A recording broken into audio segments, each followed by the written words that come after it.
Download करें जनमत Haryana app. बपैन मंडी गया,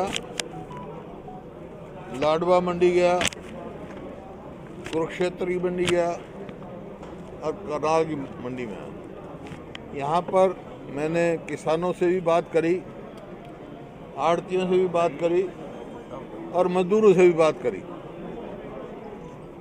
ये जो सिस्टम चलाया है, मेरा फसल मेरा बारा, पहले तो गिरदावरी लेट हुई और 16 लाख किसान हैं हरियाणा में जिनकी रजिस्ट्रेशन होनी चाहिए थी गेहूँ की, केवल 8 लाख की हुई है। तो 50% किसान कहाँ जाएंगे? कई महीनों में 8 लाख की हुई है और 2 दिन दिए गए बाकी 8 लाख करने के, और पोर्टल भी इतना लोड नहीं ले रहा है। अभी वहाँ लाडवा मंडी में एक किसान मिला मेरे को, उसने कहा जो अकाउंट नंबर मैंने दिया था, अकाउंट नंबर ही बदल गया पोर्टल की गलती से, तो किसके अकाउंट में पैसा जाएगा? सारा ये कन्फ्यूज़न, ये सिस्टम नहीं। तो किसान भी परेशान है, क्योंकि आज अगर किसान की फसल बिकती है, पकती है खेत में, तो उसको इंतज़ार करना पड़ता है मैसेज आएगा जब जाएगा। मैसेज आए 10 दिन तक, तो वो बीच में बारिश आए तो उसे ख़राब हो जाए। तो पहले उसको फसल पकते ही अपने घर ले जाना पड़ेगा और घर से बाद में मैसेज आए जब मंडी लेना पड़ेगा। उस पर जो खर्च होगा लॉजिस्टिक का, वो कौन वहन करेगा? और खेत में छोड़ नहीं सकता वो, क्योंकि बारिश हो जाए, जैसे अभी 2 दिन पहले बारिश खराब हो जाए। जो पहले सिस्टम था, आड़ती कोई बिचौलिया नहीं है, ये फैसिलिटेटर है, फैसिलिटेट करते हैं किसान को। पहले सिस्टम था फसल पकते ही किसान अपने आड़ती के पास रख देता था, पक्की यहाँ बनी हुई है। आड़तिया अगर बारिश आती तो आड़तिया उसके ऊपर तिरपाल लगवाता था, उसकी फसल को बचाता था। ये मिलजुल के काम उनका चलता था। और मजदूर जो रोज़ की रोज़ अपनी दिहाड़ी देते हैं यहाँ मंडी में, वो उनको बहुत ज़्यादा परेशानी का है, क्योंकि वो आड़तियों से एडवांस भी ले लेते थे और उसे हिसाब भी करते थे। अब वो कैसे हिसाब करेंगे किसान से, कैसे होगा, कोई इसमें क्लियरिटी नहीं है। तो एक तो ये कानून जो है, ये जो तरीका बनाया, ये गलत है। ये सरकार को चाहिए किसान स्टेक होल्डर्स जितने हैं, किसान, आड़ती और मजदूरों से ही बात करें, उसके हिसाब से करें। और जैसा फैसला हुआ था पिछले साल भी मैंने कहा था, ये ऑप्शन किसान के साथ छोड़नी चाहिए, किसान की मर्जी पे छोड़नी चाहिए, चाहे वो अपना सीधा ले या आड़ती द्वारा ले। किसान की ऐसा कभी ज़बरदस्ती का हमने देखा नहीं, भाई उसको ज़बरदस्ती करे कि किसान को, किसान का उसका दामन चोली का साथ है और कई बार है, और जो है उसके ऊपर और जो है लागत बढ़ती जा रही है। आज ये आपने देखा, खाद 1200 रुपये का कट्टा था, जो वो आज 1900 का हो गया। जो NPK का 1135 का कट्टा था, वो 1700 का हो गया। 50 से 60% जो है किसान की कीमत बढ़ा दी। और जो मॉइस्चर है, मॉइस्चर 14% तक का था, उसको 12% ले रहे हैं। 12% का मैंने वहाँ करनाल में वो करवाया है, लाडवे में रिजेक्ट कर दिया गया मॉइस्चर की वजह से। मैंने मॉइस्चर टेस्ट करवाया, 11% मिला। तो 11% तो है, ये एक किस्म से एक ऐसी तलवार लटका दी किसान पर। अब भी मैं देख रहा था, ये जो सामने गेहूं की ढेरी पड़ी है, अभी मॉइस्चर की रिपोर्ट मैं मंगाऊंगा, बिल्कुल सूखी पड़ी है। क्यों नहीं उठा रहे इसका?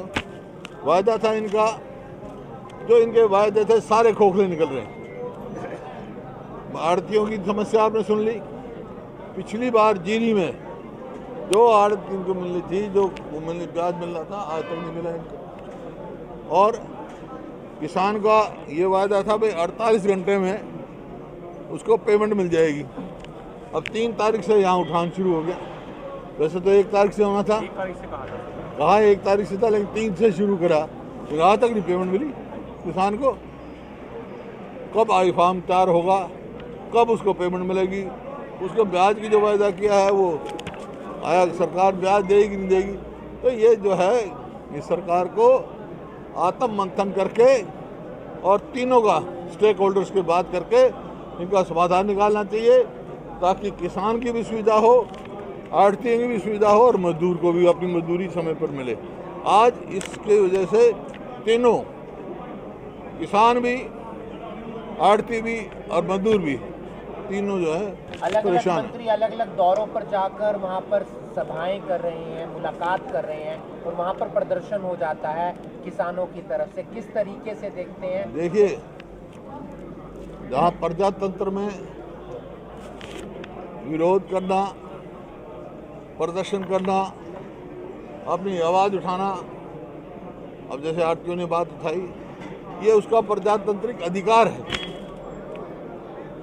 और ये बात ठीक है कि मैं कभी इस चीज़ का पक्षधर नहीं रहा कि विरोध प्रदर्शन गरिमाओं में किया जाता है, लेकिन जो किसान आंदोलन इतनी शांतिप्रिय ढंग से चल रहा है 4 महीने से, मैं अपने ज़िंदगी में ना देखा है ना सुना है। तो शांतिप्रिय ढंग से आंदोलन चलाना, प्रदर्शन करना, अपनी आवाज़ सरकार तक पहुंचाना, अपनी आवाज़ में ताकत पैदा करना, ये प्रजातांत्रिक अधिकार है।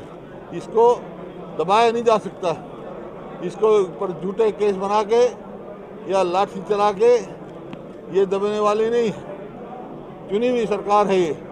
इसको लोगों की बात सुननी चाहिए, जनहित का फैसला करना चाहिए और आत्म जो इनको निरीक्षण करना चाहिए कि ये क्यों हुआ, क्योंकि जितने फैसले हैं इनके जन विरोधी हैं। सर आपको लगता तुम्हारी समस्या की वजह से तो आया हूँ। चीफ मिनिस्टर से आपने बात की है? चीफ मिनिस्टर ये तो आप माध्यम है ना, जी जी, ओके। आपके माध्यम से बात करें हैं। जैसे जो करनाल में बल्कि मुख्यमंत्री जी को चाहिए, मुख्यमंत्री जी को चाहिए था सारी सर्वदलीय मीटिंग बुलाते कि भाई ये समस्या, इसका समाधान कैसे हो, तो विचार करते हम।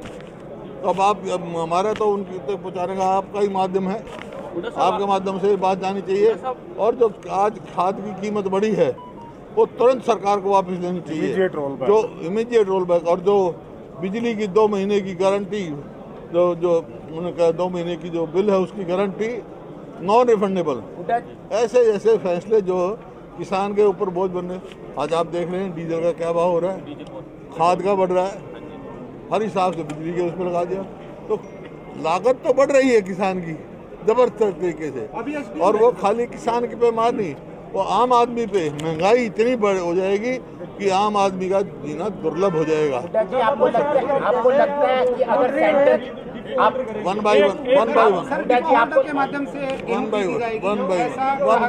जी आपको लगता है कि एक सेकंड हुड्डा जी, आपको लगता है सेंटर के अंदर जो कांग्रेस है फिलहाल वो गांधी परिवार से बाहर आएगी तो कांग्रेस और ज्यादा मजबूत होगी?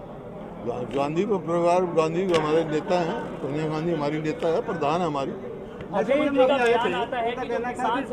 जो आड़ती है उसकी बजाय राजनीति के आगे, राजनीति के पीछे, हर हलचल को जानने के लिए हमारे YouTube चैनल जनमत हरियाणा को लाइक करें, सब्सक्राइब करें और अपडेट रहने के लिए बेल आइकन दबाना ना भूलें।